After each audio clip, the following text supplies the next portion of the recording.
Hi, hello, வணக்கம் நண்பர்களே. ஒரு நிமிஷம் இந்த வீடியோவ ஸ்கிப் பண்ணாத பாருங்க. இதுக்கு முன்னாடி பார்ட் 1, பார்ட் 2 பார்த்தோம். இப்ப பார்ட் 3 பார்க்குறோம்.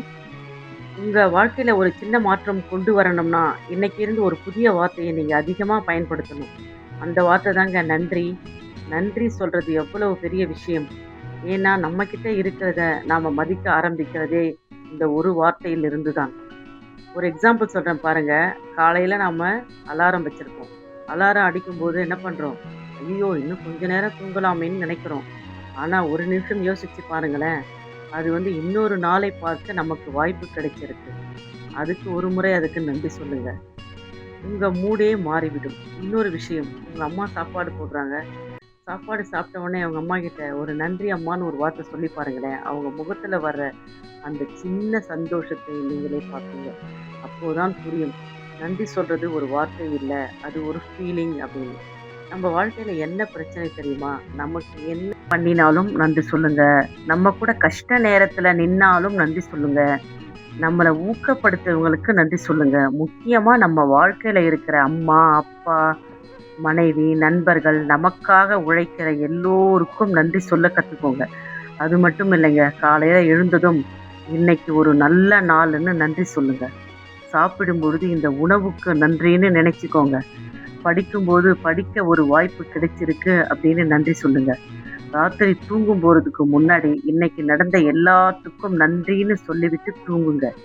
இது சின்ன பழக்கம்தான். ஆனா வந்து கொஞ்சம் கொஞ்சமா உங்க வாழ்க்கையிலே இருக்கிற ஒரு நல்ல விஷயங்களை கவனிக்க கத்துக் கொடுக்கும். அதனால கிடைக்காதத நினைச்சு வருத்தப்படாதீங்க.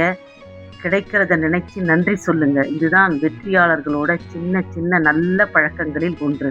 நன்றி சொல்லுங்க, நல்லா வாழுங்க, வெற்றியை நோக்கி தொடர்ந்து போங்க. முதல்ல உன்னால முடியும்னு நம்பிக்கை கொடுக்கிறவங்களோட பழகுங்க. நீங்க டவுனா இருக்கும்போது, அவங்க சொல்ற ஒரு வார்த்தையே வந்து உங்கள மீண்டும் தட்டி எழுப்பும்.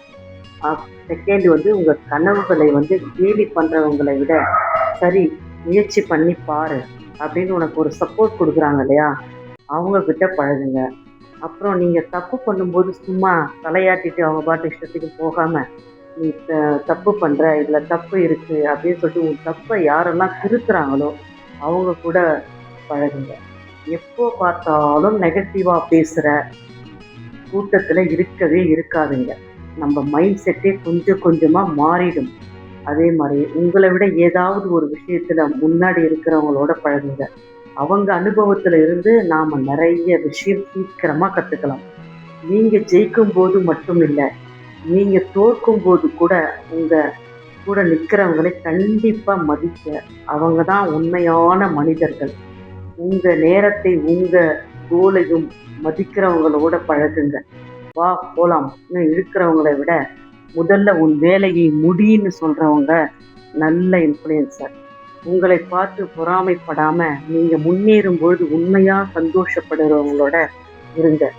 உங்களை பற்றி நீங்க மறந்துட்டாலும், நீ எதுக்காக ஆரம்பிச்சேன்னு உங்க கோலை நினைவுபடுத்துற ஒருத்தர் இருந்தாலே போதுங்க.